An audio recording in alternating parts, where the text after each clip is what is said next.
علیکم ورحمۃ اللہ وبرکاتہ۔ الحمدللہ رب العالمین والصلاة والسلام علی نبی الامین وآلہ واصحابہ اجمعین۔ قال اللہ تعالی فی القرآن المجید وَتِلْكَ الْأَيَّامُ نُدَاوِلُهَا بَيْنَ النَّاسِ وَلِيَعْلَمَ اللَّهُ الَّذِينَ آمَنُوا وَيَتَّخِذَ مِنْكُمْ شُهَدَاءَ وَاللَّهُ لَا يُحِبُّ الظَّالِمِينَ۔ صدق اللہ مولانا العظیم۔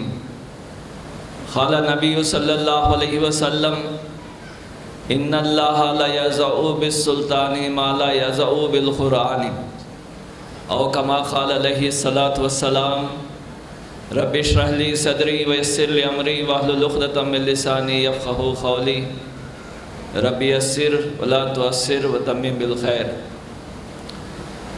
محترم و مکرم خواتین، معزز بھائیوں، اسٹیج پر تشریف فرما ذمہ داران جماعت، میں نے خواتین کو پہلے مخاطب کیا ہے۔ میرا یہ احساس بنتا ہے کہ سندھ نور میں شاید خواتین نے کچن کی ذمہ داری مردوں کے حوالے کر دی ہے، اس لیے بڑی سرعت کے ساتھ، وقت کی پابندی کے ساتھ یہاں پر آ پہنچی ہیں، اور مرد بیچارے کچن کا کام پورا کر کے برتن وغیرہ صاف کر کے سین سانت کر آنے میں دیر ہو گئی۔ میں اس لیے خواتین سے پہلے مخاطب ہوا ہوں۔ محترم حضرات، مجھے یہ احساس اس بات کی نشاندہی کراتا ہے کہ انشاءاللہ تعالی عزیز آئندہ بھی اور اب بھی اس سماج میں، اس ملک میں، اس ملت میں جو تبدیلی آئے گی وہ پچھلی صفوں سے، خواتین سے ہی آئے گی انشاءاللہ تعالی عزیز۔ جیسا کہ کہا جاتا ہے کہ ایک خاتون اگر سنورتی ہے تو پورا خاندان سنورتا ہے، ایک مرد سنورتا ہے تو بیچارہ اکیلا فرد سنورتا ہے۔ تو اس بات کی علامت اور پہچان سمجھیے کہ آنے والے دن بڑے اچھے ہیں، وہ نہیں، ہمارے دن اچھے ہوں گے انشاءاللہ تعالی عزیز، اس امید اور اس دعا کے ساتھ کہ اللہ تعالی ہمارے اس احساس کو اللہ تعالی پورا فرمائے، اس کی لاج رکھے۔ اس وقت گفتگو کا موضوع ہے حالات حاضرہ اور ہماری ذمہ داریاں۔ حالات سے کم زیادہ آپ بھی واقف ہیں، یہاں تک کہ خواتین بھی واقف ہیں، اور تھوڑا بہت واقفیت ادھر بھی ہے۔ اگر آپ میں سے کسی کو کہا جائے کہ ادھر آ کر آپ کے احساسات اور واقفیت، علم کیا ہے، حالات کے بارے میں بیان کرو، تو اس سے بہتر بیان کر سکتے ہیں، لیکن ذمہ داری دی گئی ہے، اس لیے مجھے مجبوراً کچھ باتیں آپ کے روبرو رکھنا پڑتا ہے جو آپ آلریڈی جانتے ہیں۔ اکبر الہ آبادی ایک مشہور شاعر گزرے ہیں، اب الہ آبادی کہنا یا پرگراج جی کہنا پتہ نہیں ہے، بہرحال ان کا نام پہلے سے الہ آبادی تھا، تو اکبر الہ آبادی کہتے ہیں حالات کا جو منظر انہوں نے کھینچا ہے، لکھے گا کل کے حسرت دنیا کی ہسٹری میں۔ کلک کہتے ہیں قلم کو، مورخ کا، تاریخ لکھنے والے مورخ کا قلم بڑی حسرت کے ساتھ، بہت دکھ کے ساتھ یہ بات لکھے گا کل کے حسرت دنیا کے ہسٹری میں، اندھیرا ہو رہا ہے بجلی کی روشنی میں۔ ہمارا یہ دور پچھلے تمام دوروں سے، کئی پہلوؤں سے بہت ترقی یافتہ دور ہے۔ علم کے اعتبار سے، سائنس اور ٹیکنالوجی کے اعتبار سے، سماجی انسٹیٹیوشنز اور اداروں کے اعتبار سے، مالیے کے اعتبار سے، زمین کے اندر کے خزانوں کو نکال کر استعمال میں لانا، سمندر میں موجود خزانوں کا استعمال کرنا، ہواؤں سے پاور بنانا، بجلی، شمسی توانائی یعنی سولار انرجی بنانا، کیا کیا بنا رہا ہے انسان۔ گلبرگہ کے ایک مدنہ میڈیکل آفیسر تھے، ڈاکٹر تھے، اچھے شاعر بھی، منظر ان کا تخلص تھا۔ انہوں نے کہا ہے، پابند مقدر ہو کر بھی ہر چیز پہ قادر ہے انسان۔ انسان بہرحال مقدر کا پابند ہے، تقدیر لکھی ہوئی ہے، اس سے زیادہ نہیں کر سکتا، اس سے کم نہیں کر سکتا۔ پابند مقدر ہو کر بھی ہر چیز پہ قادر ہے انسان، مجبور کا جب یہ عالم ہے، مختار کا عالم کیا ہوگا۔ تو انسان اپنی مجبوری کے باوجود اتنا کچھ کر پا رہا ہے کہ پچھلے تمام ریکارڈز تاریخ کے ٹوٹ رہے ہیں، نئے ریکارڈز بنتے جا رہے ہیں۔ یہاں جو سفید بال والے موجود ہیں، اگر وہ اپنے بچپن کو یاد کریں تو سندھنور میں کتنے سکولز تھے، کتنے کالجز تھے، کتنے بینکس تھے، کتنی بڑی ملگیاں تھیں، کتنے فلیٹس اور اپارٹمنٹس تھے، سڑکیں کیسی تھیں، اور ایک ایکڑ کو اناج کتنا اگتا تھا، کتنی مرغیاں دکانوں میں بکتی تھیں، کتنے انڈے میسر آتے تھے۔ آج صورتحال کیا ہے؟ لاریوں میں بھر بھر کر انڈے آ رہے ہیں، مرغیوں کی تو تعداد کا کوئی اندازہ ہی نہیں ہے جو روز کھائی جا رہی ہیں۔ سڑکیں اتنی کہ آپ منٹوں میں یہاں سے وہاں تک پہنچ جائیں، اتنی صاف ستھری چوڑی سڑکیں، سکولز، کالجز سب آپ کے گاؤں میں میسر، اتنی ترقی ہوئی ہے۔ لیکن یہ عجیب چیز ہے کہ علم میں اضافہ ہوا، دولت میں اضافہ ہوا، سہولتوں میں اضافہ ہوا، لیکن اس کے ساتھ اتنی زوال کی چیزیں بھی آئی۔ اسپتالوں کا فگر بھی بڑھتا جا رہا ہے، کئی نئے جدید قسم کے اسپتال اسپیشلسٹ کے ساتھ بن رہے ہیں۔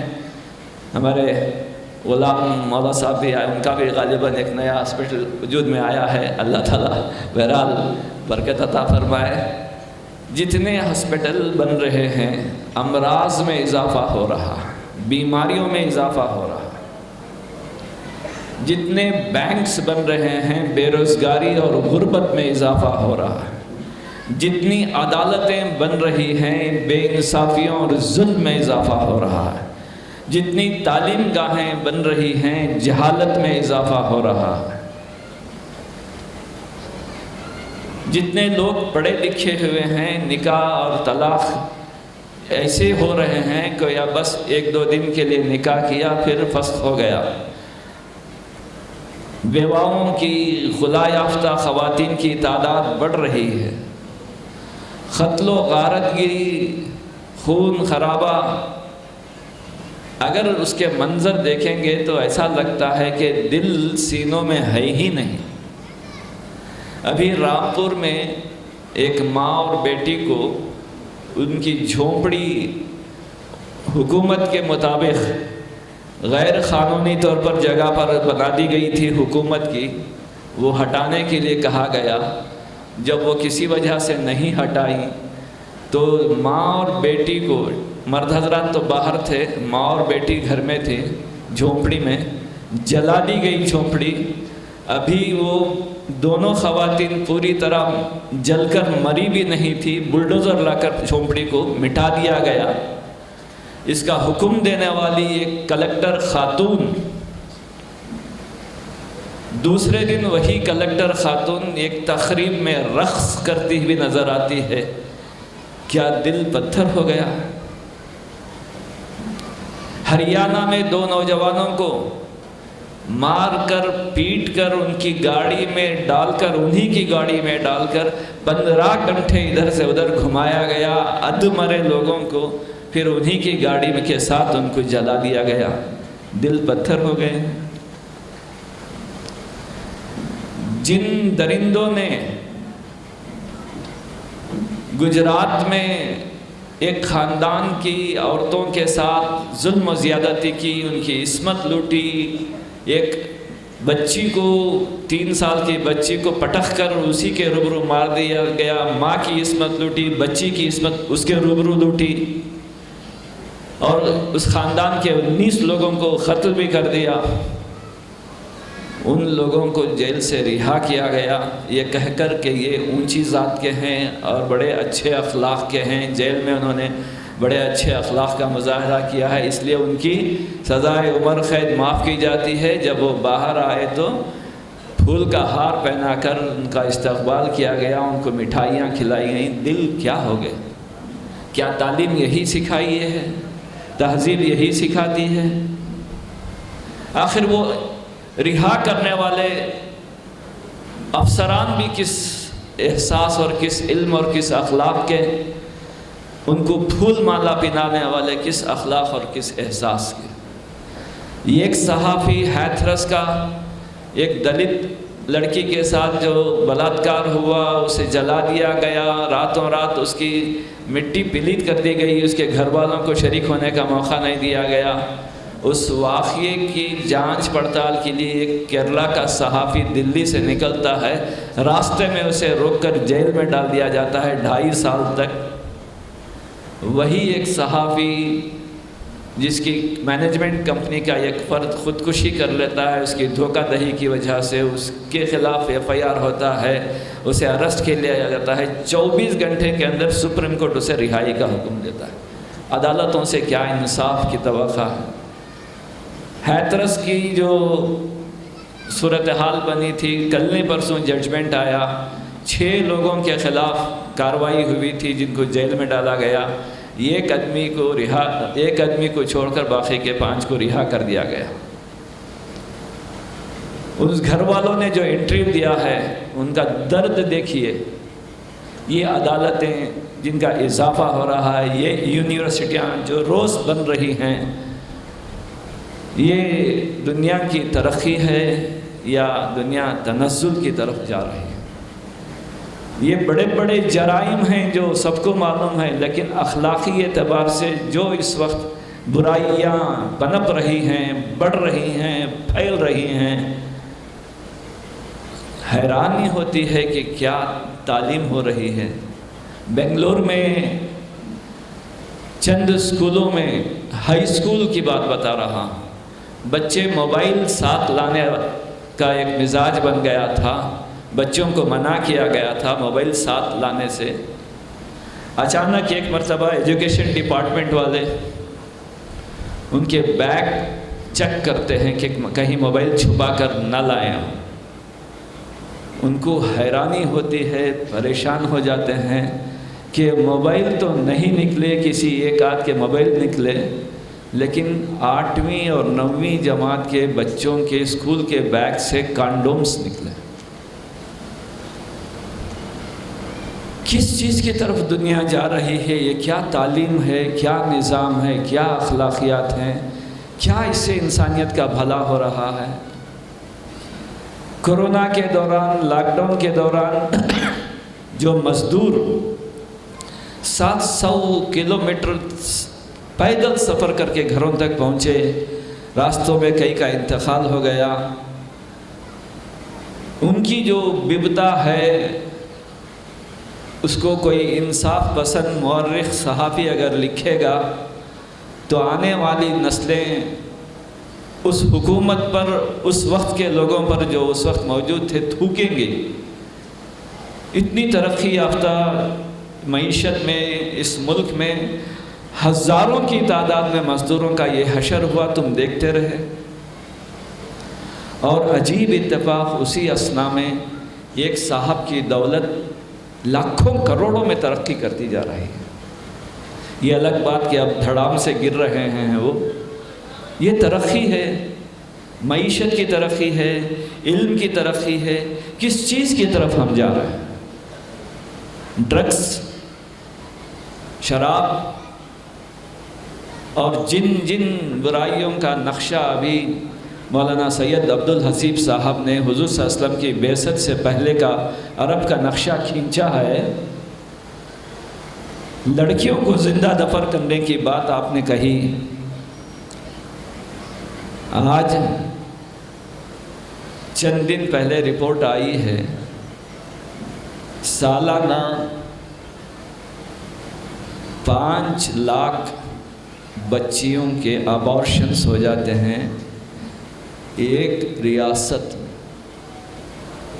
5 لاکھ بچیاں ماں کے پیٹ میں ہی دفن ہو جاتی، اور بچیوں کے ساتھ خاندانوں میں بھی ان کی حفاظت نہیں ہے، عورتوں کی حفاظت پولیس اسٹیشنوں میں محفوظ نہیں ہے، عدالتوں میں محفوظ نہیں ہے، تعلیم گاہوں میں استادوں کے ہاتھوں محفوظ نہیں ہے ان کی عصمت، بسوں میں سفر کرتی ہیں تو ڈرائیوروں کے ہاتھوں ان کی عصمت محفوظ نہیں ہے، سی سی کیمرے بھی لگے ہوئے ہیں، پولیس کا نظام بھی موجود ہے، لیکن عورت محفوظ نہیں ہے۔ کس چیز کی طرف جا رہی ہے دنیا؟ کیا حالات بن رہے ہیں یا حالات بگڑ رہے ہیں؟ اسے کیسے تجزیہ کیا جائے؟ کسی نے بڑے دکھ کے ساتھ کہا، بجھا دے میری سوچ کی لو بجھا دے، بنا دے مجھے پھر سے وحشی بنا دے، میں کب سے کھڑا ہوں اس پست دنیا میں یا رب، پریشان ہوں اونچے خیالات لے کر۔ یہ منظر جس میں میں اور آپ اس وقت موجود ہیں، ہمارے جو لوگ یہاں پر جمع ہوئے ہیں، یقین کے ساتھ الحمدللہ ہم کہہ سکتے ہیں، مجھے تو یہ یقین ہے کہ ان تمام جرائم سے پاک یہ مجموعہ ہے۔ تعداد کتنی ہے اندازہ مجھے تو نہیں لگ رہا ہے، غالباً 700 کی تو تعداد اب نظر آ رہی ہے، اس سے زیادہ بھی ہوگی۔ ایک بستی میں اگر 1000 لوگ بھی اتنے بااخلاق جرائم سے پاک صاف اگر ہوں، یہ لوگ اگر منظم طور پر برائیوں کے خلاف اٹھیں، برائیوں کو دور کرنے، معاشرے کو پاک کرنے کا عزم لے کر اٹھیں، اور یہ خود مال و متاع کے حرص سے اپنے آپ کو بچائے رکھیں، اخلاقیات پر، ایمانیات پر ان کا زور ہو، تو اس چھوٹی سی بستی میں کیا نئی صبح نہیں بیدار ہو سکتی؟ نیا سورج نہیں طلوع ہو سکتا؟ ضرور، یقیناً ہو سکتا ہے۔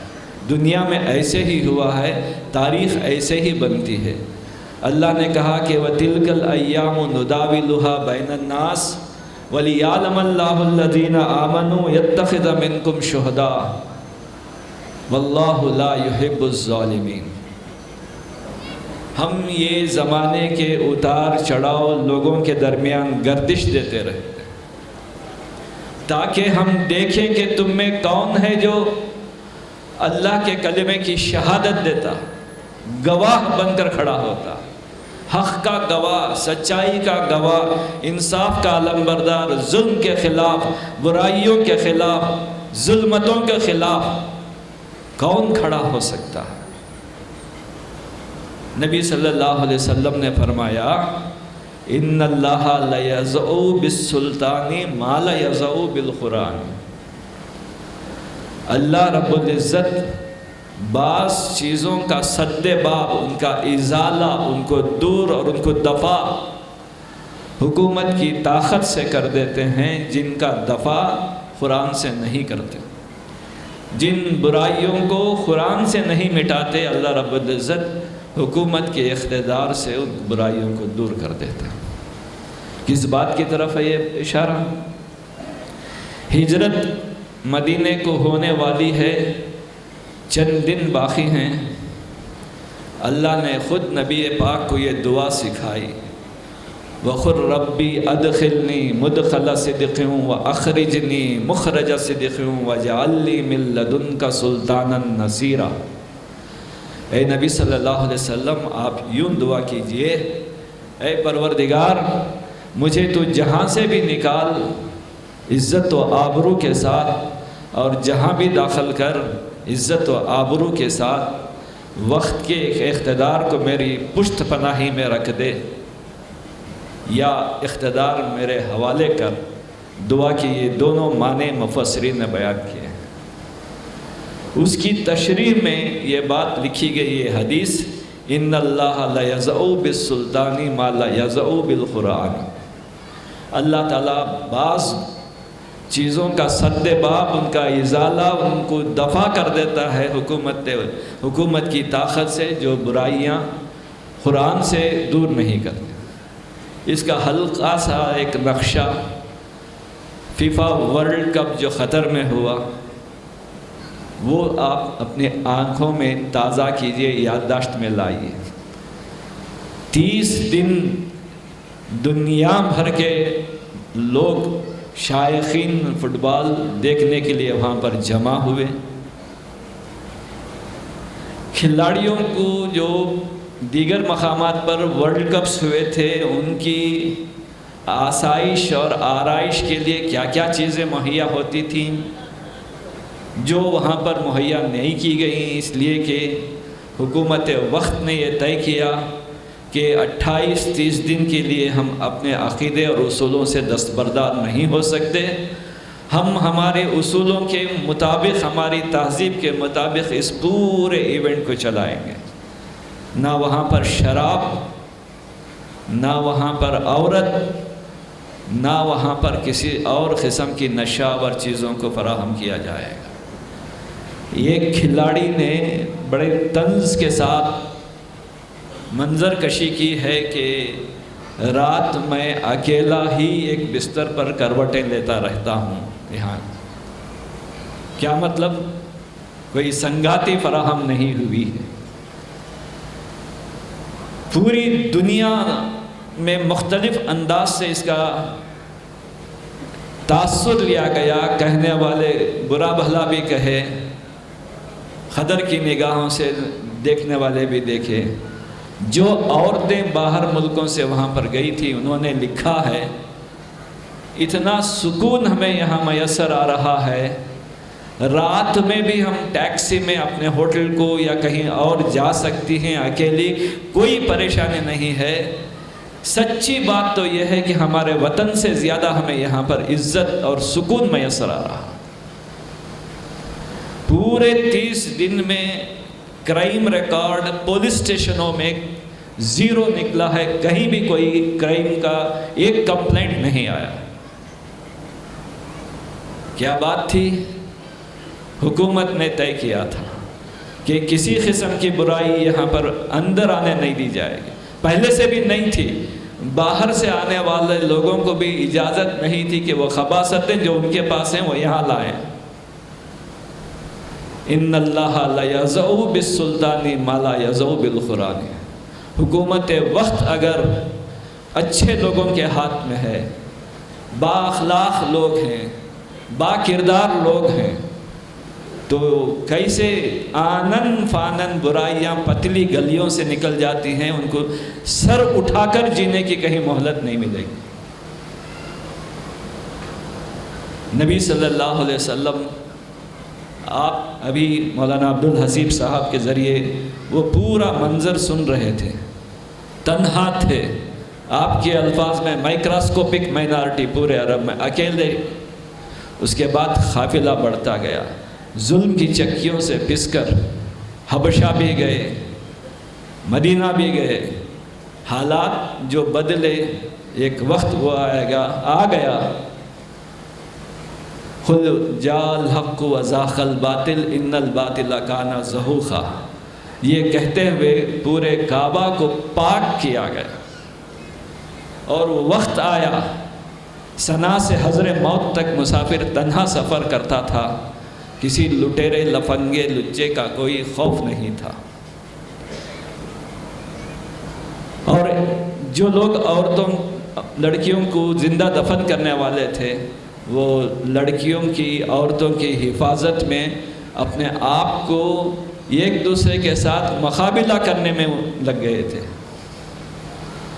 جو لوگ دولت کے حریص تھے، گھر میں دولت جمع ہونا ان کو گوارا نہیں تھا۔ کتنے صحابہ تھے، عشرہ مبشرہ میں بھی تھے، زکوٰۃ دینے کی نوبت نہیں آتی تھی، سال بھر اتنی رقم اتنی دولت جمع کر کے رکھنا ان کو گوارا نہیں تھا، جیسے آتی تھی تقسیم ہو جاتی تھی۔ ایک وقت وہ بھی آیا کہ جو کچھ زکوٰۃ دینے والے تھے زکوٰۃ کی رقم لے کر گلیوں میں نکلتے، لیکن لینے والے ہاتھ موجود نہیں تھے۔ ظلم ختم ہوا۔ خلیفہ وقت اپنی زرہ کے گم ہو جانے کے بعد کسی دوسرے آدمی کے پاس پائی گئی، اس کا مقدمہ لے کر قاضی کی عدالت میں پہنچے۔ قاضی نے شہادت، ایویڈنس پوچھا، ثبوت پوچھا، دلیل پوچھا، گواہی پوچھی۔ سوائے اپنے ایک غلام کے کوئی اور ان کو گواہی دینے والا نہیں تھا۔ قاضی صاحب نے کہا کہ آقا کے حق میں غلام کی گواہی قبول نہیں کی جائے گی، کوئی دوسرا گواہ ہو تو پیش کرو۔ ایک روایت میں ہے کہ بیٹے کو پیش کیا تھا۔ خلیفہ وقت اپنی زرہ ثابت نہیں کر پائے تو قاضی نے فیصلہ کر دیا کہ جس کے پوزیشن میں ہے، جس کے ہاتھ میں ہے وہ اسی کی ہے، اس لیے کہ مقدمہ دائر کرنے والوں نے اس کے الرغم کوئی ثبوت نہیں پیش کیا۔ روایات میں یہ بات بھی آتی ہے کہ خلیفہ وقت نے قاضی کے اس فیصلے کو سر آنکھوں سے قبول کرتے ہوئے یہ بات بھی فرمائی، اپنے مین کی طرف ہاتھ کرتے ہوئے کہ اگر آپ خلیفہ کا خیال کرتے ہوئے غلط فیصلہ کرتے تھے تو میری مین میں سے تلوار باہر نکل سکتی تھی۔ قاضی وقت نے بھی کپڑا ہٹا کر کوڑا نکال کر دکھایا، اگر خلیفہ ہونے کی وجہ سے میرے فیصلے کے خلاف آپ احتجاج کرتے تو یہ کوڑا تھا آپ کو درست کرنے کے لیے۔ حضرات،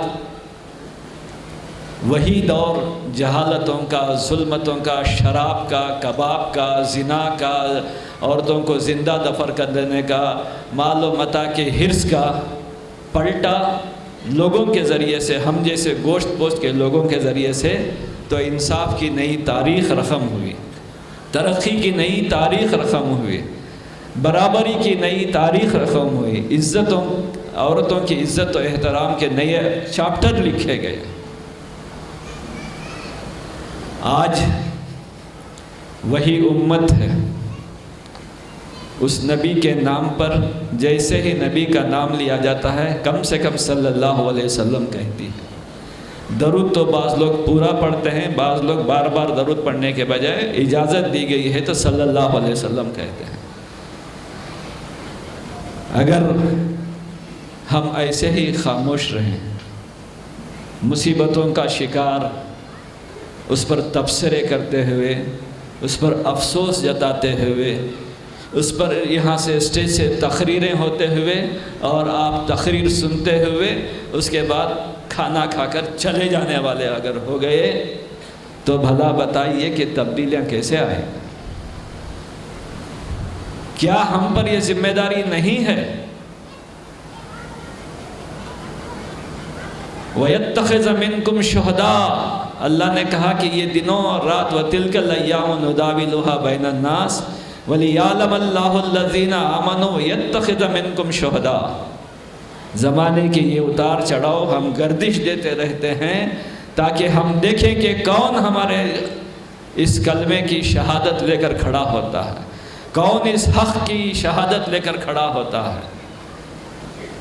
ہم اسی کلمہ کا ورد کرنے والے لوگ ہیں جو نبی صلی اللہ علیہ وسلم نے سکھایا تھا۔ جب وہاں تبدیلی آ سکتی ہے اس حق کی بنیاد پر تو یہاں بھی آ سکتی ہے۔ اب ہمارے گھروں میں آئی ہے، ہماری زندگیوں میں آئی ہے، یہ اس بات کی علامت ہے کہ آپ یہاں پر موجود ہیں، تو اس کا دائرہ بڑھانا، سماج میں جو ظلم و زیادتیاں، بے انصافیاں، بد اخلاقیاں پھیلی ہوئے ہیں ان کو دور کرنا، اس کے لیے منظم کوشش کرنا، اس کے لیے جہاں قانون کے درجے میں پہنچنا وہاں پہنچنا، جہاں حکومت کے مقام پر پہنچنا وہاں پہنچنا، جہاں مختلف اداروں میں پہنچنا وہاں پہنچنا۔ محض وعظوں سے، بیانوں سے، اجتماعات سے، ذہن سازی کے علاوہ دوسرا کام نہیں ہو سکتا۔ عملی میدان میں عملی اقدامات کرنا۔ اگر ایک بستی میں اتنا کام، اتنے لوگ جمع ہو سکتے ہیں، اس ذہن کو قبول کر سکتے ہیں، اس پیغام کو مان سکتے ہیں، اس پر آمنا و صدقنا کہہ سکتے ہیں، اگر یہ پورا مجمع ایک مربوط قوت بن جائے تو کیا یہ تعداد کم ہے؟ بہت بڑی تعداد ہے۔ میں نے گفتگو کا آغاز خواتین سے کیا تھا۔ اس وقت آپ دیکھیے منڈیا کی مسکان نے جو نعرہ لگایا، بربریت کے خلاف علل اعلان اکیلی لڑکی، کیا چیز تھی اس کے اندر وہ قوت پیدا کی؟ صفورہ زرگر، شیلا رشید، جو جیلوں کے پیچھے زندگیاں اپنی جوانی کے دن گزارے، کس عزم اور کس حوصلے کے ساتھ گزارے۔ شاہین باغ کی بلخیس دادی اور ان کی ساتھ بیٹھنے والی بے شمار خواتین، دلی کے نرم و گرم، سخت اور شدت کی سردی کے عالم میں بھی جس عزم اور حوصلے سے انہوں نے وہاں پر محاذ کو سنبھالا، آہنی عزم رکھنے والی حکومت کے قدم پیچھے ہٹے۔ آج تک وہ بل نہیں لائی جا سکی جس کا بہت ڈھنڈورا پیٹا تھا، بہت شور سنتے تھے پہلو میں دل کا، جو چیرا تو ایک قطرے خون تک نہ نکلا۔ اس مقام کو پہنچا دی خواتین نے، اس مقام کو پہنچا دی ان طالبات نے، ان لڑکیوں نے۔ آج بھی کسی بھی اجتماع میں جائیے، کسی بھی جماعت کے اجتماع میں جائیے جہاں پر خواتین کو بھی بلایا گیا ہو، مردوں سے کہیں زیادہ خواتین کی تعداد نظر آتی ہے۔ وقت پر آنے والی، آخری وقت تک بیٹھنے والی، پوری توجہ کے ساتھ سننے والی۔ مرد حضرات کو تو مختلف تقاضے ہوتے رہتے ہیں، باہر جاتے رہتے ہیں، آتے رہتے ہیں۔ خواتین اس سے سب پاک ہیں، بیٹھ گئیں تو بیٹھ گئیں۔ اتنا عزم، اتنی تبدیلی اگر ہمارے گھروں سے ان کی اولاد کی شکل میں نکلنا شروع ہو جائے تو یہ نیکیوں کا ایک سیلاب اٹھ سکتا ہے، اور برائیاں دم دبا کر بھاگنی پڑتی ہیں اگر منصوبہ بند انداز سے منظم طور پر یہ کام ہو۔ انشاءاللہ تعالی عزیز، آپ عزم کرتے ہیں؟ کیا کرتے ہیں آپ عزم؟ انشاءاللہ تعالی عزیز ہم عزم کرتے ہیں، اللہ کے اس کلمے کی بلندی کی گواہی دیتے ہیں۔ ہم سے جو ہو سکتا ہے ہم خود اپنے آپ کو نیک اور پاکیزہ اور متقی بنائیں گے، اپنے گھر میں تقوی کی زندگی کو عام کریں گے، بچے اور بچیوں میں عام کریں گے، اور معاشرے سے اس بگاڑ کو، اس ظلم کو دور کرنے کی منظم کوشش ہم کریں گے۔ اللہ رب العزت ہمارے اس عزم کو مضبوطی عطا فرمائے، اس کو عمل کی شکل میں ڈھالنے کی توفیق عطا فرمائے، کوششوں کو شرف قبولیت بخشے۔ وآخر الدعوانا ان الحمدللہ رب العالمین۔